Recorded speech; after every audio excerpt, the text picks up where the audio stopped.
అయితే కేసు అనేది 12 స్టార్ట్ అయింది. స్టార్ట్ అయిన తర్వాత ఏంటంటే ఫస్ట్ ఏంటంటే ఏజెన్సీ నాన్ ఏజెన్సీ మీద నడిచింది. అవును. ఈ ఏజెన్సీ నాన్ ఏజెన్సీ మీద ఏమైందంటే మనకు లాస్ట్ టూ లిజనింగ్స్ 30 రోజు కూడా ఈ ఏజెన్సీ.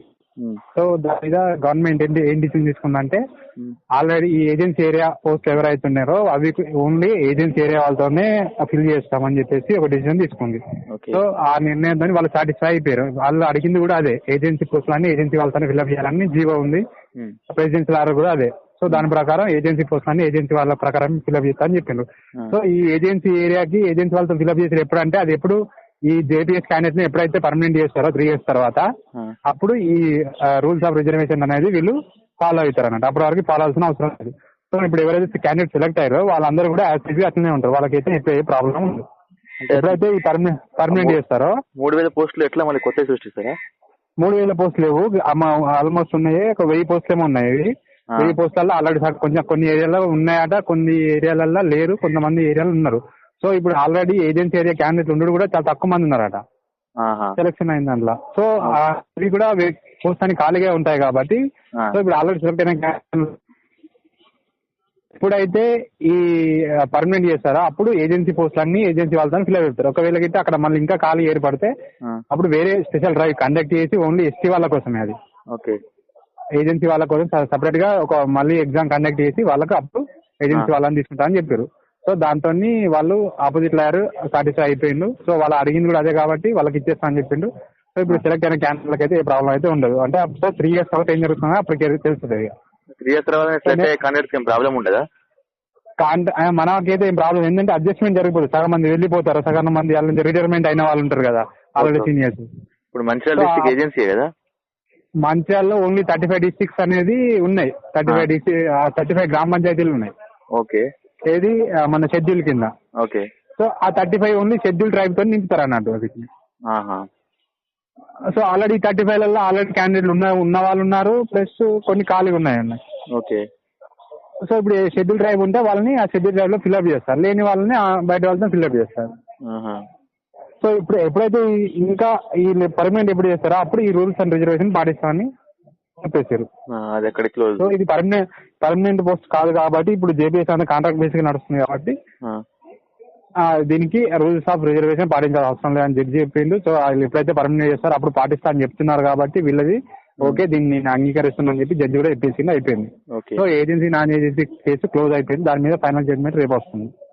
ఆ తర్వాత ఏంటి క్వశ్చన్స్ మీద 19 questions మీద ఆర్గ్యుమెంట్ నడిచింది. ఇప్పుడు టోటల్ గా ఆర్గ్యుమెంట్ అంతా ఇప్పుడు మధ్యాహ్నం అంతా క్వశ్చన్స్ మీద నడిచింది. 19 క్వశ్చన్ల మీద ఆర్గ్యుమెంట్ నడిచింది. ఈ 19 questions కూడా అయితే జడ్జి కూడా వీళ్ళని ఇటు గవర్నమెంట్ లాయర్ కు సమానంగా వాళ్ళు వాదించారు, ఎట్ ది సేమ్ టైం వీళ్ళు కూడా వాదించారు. సో జడ్జి ఫైనల్ గా ఒక డిసిజన్ తీసుకున్నాడు. ఏంటంటే మనం ఎక్స్పర్ట్ కాదు కాబట్టి ఒక ఎక్స్పర్ట్ కమిటీ వేద్దాం. ఆల్రెడీ ఒక కమిటీ వేసిండ్రు, దాని డిసిజన్ తీసుకున్నారు. సో ఆ డిసిజన్ కూడా ఈ ఆపోజిట్ లాయర్ వాళ్ళు ఏం చేశారు, దాన్ని వ్యతిరేకించారు. సో మేము మనం మళ్ళీ ఒక కమిటీ చేస్తాము. ఫైనల్ గా కమిటీ ఏది డిసైడ్ చేస్తే అది ఫైనల్ అని చెప్పేసి అందరు ఈ కేసు ఎవరైతే క్వశ్చన్స్ పైన ఇంగ్లీష్ పైన plus at the same time వేరే క్వశ్చన్స్ పైన ఎవరైతే కేసులు వేశారో ఆ కేసులు అన్ని కూడా ఈ ఎక్స్పర్ట్ కమిటీకి ట్రాన్స్ఫర్ చేస్తారు. ఎక్స్పర్ట్ కమిటీ ఏ డిసిజన్ తీసుకుంటే దానిపైన అది ఫైనల్ అన్నట్టు. సో ఈ ఇంగ్లీష్ క్వశ్చన్స్ ఏవైతే 14 questions ఇంగ్లీష్ కాంప్రహెన్షన్ ఉందో ఆ క్వశ్చన్లు కూడా ఎక్స్పర్ట్ కమిటీకి అప్ప చెప్పారు అన్నట్టు. 19 14+5 14 ఇంగ్లీష్ 14 ఉన్నాయి దాంట్లో. ఇంగ్లీష్ 14 questions వేరు, ప్లస్ ఇవి 19 questions వేరు. మళ్ళీ ఇవి 19 వేరా? మళ్ళీ ఈ 19 వేరు. 19 questions మీద అయితే ఇంతకుముందు చేసిన ఎక్స్పర్ట్ కమిటీ అంతా ఓకే అని చెప్పిందా క్వశ్చన్స్ మీద? అవును, ఆల్రెడీ ఇప్పుడు ముగ్గురు వ్యక్తులతోనే ఎక్స్పర్ట్ కమిటీ చేస్తే ఇది ఫైనల్ అని చెప్పారు. సో దాని ప్రకారమే ఇప్పుడు కోర్టులో వాదన అనేది నడిచింది. సో వీళ్ళు ఏమన్నారంటే అది తప్పు, వాళ్ళు ముగ్గురు వ్యక్తులతో ఎట్లా డిసైడ్ చేస్తారు మీరు అని చెప్పేసి వీళ్ళు మళ్ళీ ఆపోజిట్ తరఫు వాళ్ళు వాదించారు. అది ఇస్తే ఇది ఏంటంటే సరే మళ్ళీ ఇంకొక కమిటీ చేద్దాం, నష్టపోయేది ఏముంది, అని చెప్పేసి ఇంకో కమిటీ వేయండి. ఈ కమిటీ ఏదైతే ఫైనల్ చేస్తుందో, అంటే వీళ్ళు సబ్జెక్ట్ ఎక్స్పర్ట్స్ ఉంటారు కాబట్టి క్వశ్చన్స్ అనేది సబ్జెక్ట్ సంబంధించినవి కాబట్టి వాళ్ళు ఫైనల్ గా ఏదైతే డిసైడ్ చేస్తారో అదే ఉంటుందని చెప్పేసి వాళ్ళు జడ్జి అనేది తీసుకోవడం. దానికి కూడా ఆపోజిట్ లాయర్ అంగీకరిస్తే కమిటీ చేస్తాం, లేకపోతే ఇప్పుడు చేసేస్తాడు. లేదా సార్ సరే అని వాళ్ళు యాక్సెప్ట్ చేసేసుకొని ఫైనల్ కమిటీ గవర్నమెంట్ లాయర్కి ఏం చెప్పారంటే, మీరు కమిటీ వేయండి, కమిటీ ఏ డిసిషన్ తీసుకుంటుంది ఫైనల్, నేను కేసు అనేది డిస్పోజ్ లో వేస్తున్నాను. డిస్పోజ్ అంటే ఇక దీనిపైన ఎటువంటి కేసులు కానీ మళ్ళీ వేరే ఆర్గ్యుమెంట్లు కానీ ఏం నడవ అన్నట్టు, ఇక కొత్త కేసులు వేయడానికి కూడా ఛాన్స్ లేదు. సో ఇది డిస్పోజ్ లో చేసారు. రేపు గవర్నమెంట్ డిసిషన్ తీసుకోవచ్చు. ఇది ఏజెన్సీ మీద రేపు తీర్పు వచ్చే ఛాన్సెస్ ఉన్నది. ఈ కమిటీకి డ్యూరేషన్ టైం ఏమైనా పెట్టిరా? కమిటీ డ్యూరేషన్ అని చెప్పలేదు, దాని గురించి ఏం డీటెయిల్స్ ఇంకా అంటే జడ్జి అని చెప్పలేదు. కాబట్టి కమిటీ వేయండి, కమిటీ వేసి దాని మీద ఆ డిసిజనే ఫైనల్ అని చెప్పేసి దాన్ని కేసుని ఫార్వర్డ్ చేసేసారు అన్నట్టు. సో అది ఏంటంటే మనకు రేపు వీళ్ళు గవర్నమెంట్ లావర్ రేపు అఫిడవిట్ పెడతారు అన్నట్టు. ఏంటి అఫిడవిట్ లో ఎవరు కమిటీలు ఎవరెవరు ఉంటారు, కమిటీ ఎప్పుడు వీళ్ళు ఏర్పాటు చేస్తున్నారు, అది ఎప్పుడు ఎండ్ అవుతుంది అనేది ఈ గవర్నమెంట్ లావర్ రేపు అఫిడవిట్ పెట్టిన తర్వాత దాన్ని బట్టి ఉంటది అన్నట్టు టైం అనేది. అంటే రేపు హియరింగ్ ఉంటుందా? రేపు హియరింగ్ వీళ్ళు అఫిడవిట్ పెడతారు జడ్జికి అంతే. హియరింగ్ అంటే మన ఎవరు వెళ్లాల్సిన అవసరం ఉన్నది, ఆర్గ్యుమెంట్స్ ఏమి ఉండవు. జస్ట్ మేము ఈ కమిటీ చేస్తున్నాము, ఇంత టైం ఉంటది, వీళ్ళతో కమిటీ చేస్తున్నాం అని చెప్పి కోర్టుకి ఇవ్వాలన్నట్టు అఫిడవిట్ లో. Okay okay. లాస్ట్ టైం ఇచ్చిన కమిటీ ఎన్ని రోజులు టైం తీసుకున్నది క్వశ్చన్స్ మీద? క్వశ్చన్స్ మీద ఏమో బ్రదర్, ఆ విషయం తెలియదు మరి. ఇప్పటి నుంచి ఇప్పుడే కమిటీ అంటే బాగా లేట్ అవుతుంది కదా. కమిటీ లేదు, ఆల్మోస్ట్ ఏంటంటే మనకి కేసు క్లోజ్ చేయాలని గవర్నమెంట్ చూస్తున్నారు, డిస్పోజ్ లో పెట్టారు. ఇక ఫైనల్ కమిటీ ఏముంది, ఆల్రెడీ ఎక్స్పర్ట్ కమిటీ డిసిషన్ తీసుకుంది కాబట్టి మళ్ళీ వీళ్ళు అడిగారు కాబట్టి ఇంకో కమిటీ చేస్తున్నారు అంతే. ఓకే, ఇప్పుడు అన్ని కేసులు అయిపోయిన 1 వీక్ అంటున్నారు. 1 వీక్ లో అంటే నెక్స్ట్ మండే వరకు క్లోజ్ చేస్తామని జీపీ మాతో మాట్లాడితే నెక్స్ట్ వీక్ మండే వరకు అయిపోతే ఛాన్సెస్ ఉన్నాయి బాబు అని చెప్పిండు. అంటే సో 1 వీక్ లో మనకు అపాయింట్మెంట్ ఆర్డర్స్ వచ్చే ఛాన్సెస్ ఉంటాయి. Okay okay. ఇప్పుడు ఒక క్వశ్చన్స్ మీద ఒక్కటి మిగిలింది, ప్లస్ ఇంకా కొత్త కేసులు పెట్టడానికి వీలు అన్నట్టు.